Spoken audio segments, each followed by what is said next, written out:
Hello दोस्तों, स्वागत है आप सभी का वैल्यू इन्वेस्टर यूट्यूब चैनल के ऊपर। बात करेंगे इस वीडियो में वेदांता लिमिटेड के शेयर के ऊपर। अब दोस्तों, अनिल अग्रवाल जो कि वेदांता के फाउंडर हैं, उनकी तरफ से काफ़ी बड़ा बयान आ रहा है, क्योंकि आप देख सकते हो अभी ऑयल के क्राइसिस चल रहे हैं हमारे देश में। नेचुरल रिसोर्सेज के जो क्राइसिस है, अगर आपने देखा होगा सीएनजी, एलपीजी, इन सभी के जो प्राइसेस है वो आसमान छू चुके हैं। क्योंकि ईरान और इज़राइल और अमेरिका के इस वॉर के अंदर जो ईरान की तरफ से दोस्तों एक स्ट्रेट ऑफ हार्मोस करके एक प्लेस है, जहां से भारत का 55% ऑयल आता है, 85% गैस आता है, वहां पर रोक लगा दी गई है। अब इस वजह से यहाँ पर क्राइसिस हमारे देश के लोगों को यहाँ पर देखने को मिल रहा है। इसी के ऊपर एक बयान दिया है दोस्तों मिस्टर अनिल अग्रवाल ने, उसको इस वीडियो में देखेंगे। साथ में दोस्तों यहाँ पर एक बड़ा अपडेट आ रहा है, ऐतिहासिक खुशखबरी आपको देखने को मिल रही है। वेदांता की एक कंपनी है जो सेपरेट लिस्ट भी होने वाली है डीमर्जर के बाद। दोस्तों आपको पता होगा डीमर्जर होने वाला है, एक कंपनी वेदांता रहेगी और 4 नई कंपनीज आने वाली है।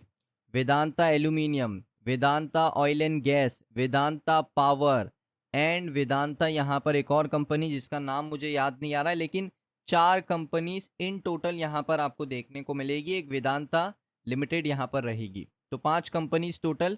इसमें से एक कंपनी जो है उसको लेकर ऐतिहासिक खुशखबरी, इससे पहले ऐसी बड़ी खबर आपको देखने को नहीं मिली है। मैं आपको बता देता हूँ कौन सी कंपनी है। इसका नाम है वेदांता एल्यूमिनियम। वेदांता एल्यूमिनियम दोस्तों मार्केट में सेपरेट लिस्ट भी होने वाला है। ये कंपनी एंटर कर चुकी है टॉप 10% के अंदर, टॉप 10 में एंटर कर चुकी है of global companies in S&P sustainability yearbook 2026। अब दोस्तों नाम देखकर ही पता चल रहा है कि जो कंपनी सस्टेनेबल होगी उसी को इस ईयरबुक का पार्ट एसएनपी बनाता है। एसएनपी यहाँ पर एक लिस्ट बनाता है और उस लिस्ट को यहाँ पर क्या करता है, पब्लिश करता है, बताता है कि भाई हमारी रिसर्च के मुताबिक हमने देखा है कि ये 10 कंपनी, ये 20 कंपनी 2026 के लिए बहुत ही सस्टेनेबल है। तो उसमें वेदांता एल्यूमिनियम का नाम आ चुका है और बहुत कम इंडिया की कंपनीज का नाम आता है। तो मैं आपको बता देता हूँ, देख सकते हो 11 मार्च को ये अपडेट आया। वेदांता एल्यूमिनियम ने, जो कि इंडिया का सबसे बड़ा एल्यूमिनियम प्रोड्यूसर है, उसने दोस्तों यहाँ पर बताया कि हम लोग फीचर हो चुके हैं among the top 10 of global companies in the S&P global sustainability yearbook 2026 के अंदर। हमें यहाँ पर बैक किया गया हमारे कॉरपोरेट सस्टेनेबिलिटी असेसमेंट के द्वारा। हमारा जो स्कोर आया है 100 में से 84 का स्कोर इनको मिला है। और दोस्तों ये कंपनी एक ऐसी पहली कंपनी बन चुकी है जो टॉप 10 के अंदर आई है। इंडस्ट्री दोस्तों यहाँ पर इंडस्ट्री की, यानी जो एल्यूमिनियम इंडस्ट्री है उसकी पहली कंपनी बन चुकी है। सेकंड ग्लोबल रैंक हमको मिल चुका है एसएनपी ग्लोबल सीएसए के अंदर, और हमने यहाँ पर ये तीसरी बार अचीव किया है। इससे पहले भी 2 बार अचीव किया था, अभी तीसरी बार हमने अचीव किया है। हमारा जो असेसमेंट ये है कि लगभग 9,200 कंपनीज थी अक्रॉस 59 इंडस्ट्रीज के द्वारा। दोस्तों 9,200 कंपनीज बहुत बड़ी चीज़ होती है। उसमें से एसेस करके 848 क्वालिफाइड करती है ईयरबुक मेंबर्स के लिए, जिसमें से 10% को रिकॉग्निशन मिलता है, अवार्ड दिया जाता है, सारी चीज़ें करी जाती है। तो एक बड़ी दोस्तों यहाँ पर अपडेट है, ऐतिहासिक खुशखबरी है। इसको लेकर कंपनी के सीईओ राजीव कुमार ने भी बहुत अच्छी यहाँ पर एक स्टेटमेंट रिकॉर्ड करवाई, जिसमें उन्होंने कहा कि ग्लोबल कंपनीज के अंदर सस्टेनेबिलिटी ईयरबुक 2026 के अंदर आना एक माइलस्टोन है वेदांता एल्यूमिनियम के लिए।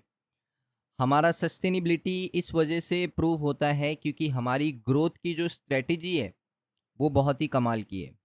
हमने लॉन्ग टर्म को वैल्यू किया है, हमारे स्टेक होल्डर्स को हम वैल्यू करते हैं, रिकॉग्निशन भी हमें मिलता है उससे रिलेटेड। तो एक अच्छी बात है दोस्तों कि वेदांता एल्यूमिनियम को एक अच्छा रिकॉग्निशन मिला है from the S&P sustainability yearbook 2026 की तरफ से। तो ये पहला अपडेट था। दूसरा अपडेट दोस्तों, जैसा मैंने आपको बताया कि ईरान और इजराइल के वॉर के बीच में भारत के लोगों को काफ़ी नुकसान देखने को मिल रहा है, और उसी को लेकर अनिल अग्रवाल का एक स्टेटमेंट है जो मैं आपको दिखाना चाहता हूँ। उन्होंने कहा कि भाई भारत के पास ना इनफ रिसोर्सेज है कि हम लोग एक फ्रीडम ले सकते हैं, इसके ऊपर से हम प्रोड्यूस कर सकते हैं। वेदांता के जो अनिल अग्रवाल हैं, उन्होंने यहाँ पर ईरान वॉर को रेटल करते हुए कहा कि एनर्जी सप्लाईज अभी शॉर्टेज हो रहा है भारत में, तो क्या हम यहाँ पर हमारे तरीके से इसमें फ्रीडम ले सकते हैं?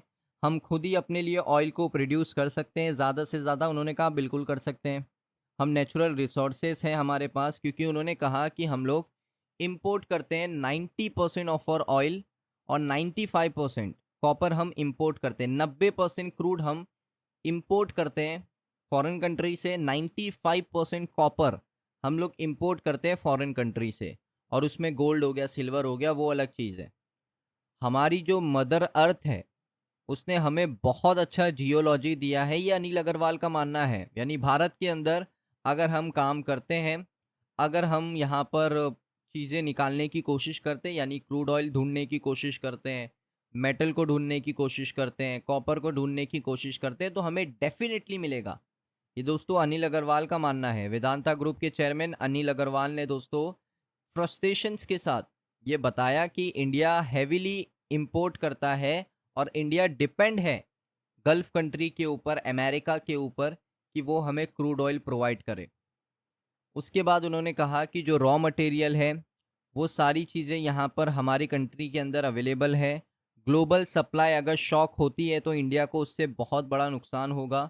तो आने वाले समय में जहाँ पर वॉर के सिनेरियो और ज़्यादा बढ़ेंगे, तो इसलिए हमें अभी से तैयारी करनी चाहिए और अभी से हमारे देश के अंदर हमें ऑयल को ढूंढने की कोशिश करना चाहिए। प्रीवियस जो मेटल्स हैं जैसे गोल्ड, सिल्वर, कॉपर, एल्यूमिनियम, इन सभी को ढूंढने की कोशिश करना चाहिए।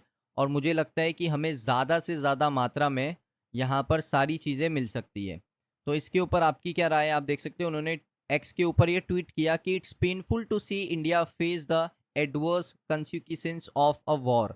यानी किसी और की वॉर हो रही है और हमें नुकसान हो रहा है। उसके साथ उन्होंने कहा बिकॉज हमारा जो रॉ मटेरियल है, हमारी जो इंपोर्ट है ऑयल की, वो 90% है, कॉपर की 95% है, गोल्ड की 99.5% है। लेकिन हमारा जो भारत है वो एक ऐसा लैंड है कि यहाँ पर सब कुछ मिल सकता है, नेचुरल रिसोर्सेस सारी चीज़ें अवेलेबल है। सिर्फ यहाँ पर हमें थोड़ा सा उसको ढूंढने की ज़रूरत है, थोड़ी मेहनत करने की ज़रूरत है। ये अनिल अग्रवाल ने कहा और मुझे लगता है बिल्कुल सही कहा है। अनिल अग्रवाल का जो स्टेटमेंट है बिल्कुल सही है, क्योंकि हमें डिपेंडेंसी कम करनी पड़ेगी। ऑयल के ऊपर डिपेंडेंसी 90% है, कॉपर के ऊपर डिपेंडेंसी 95% है, गोल्ड के ऊपर डिपेंडेंसी 99.5% है। तो ये सारी डिपेंडेंसी को, जो हमारी गल्फ कंट्री के ऊपर हमने डिपेंडेंसी रखी है, उनको यहाँ पर हमें कम करना पड़ेगा। क्योंकि हम अगर चाहें तो भारत के अंदर ही ये सारी चीज़ें फाइंड आउट कर सकते हैं। गोल्ड, कॉपर, क्रूड ऑयल, सारी चीज़ें फाइंड आउट कर सकते हैं। सो दोस्तों, आपकी क्या राय है इस पूरे स्टेटमेंट के ऊपर? अनिल अग्रवाल के कमेंट सेक्शन में बताइए। अगर आपको वीडियो अच्छा लगा, वीडियो को लाइक करें। चैनल पे अगर आप पहली बार आए हो, सब्सक्राइब कर लो। मिलता हूँ नेक्स्ट वीडियो के अंदर।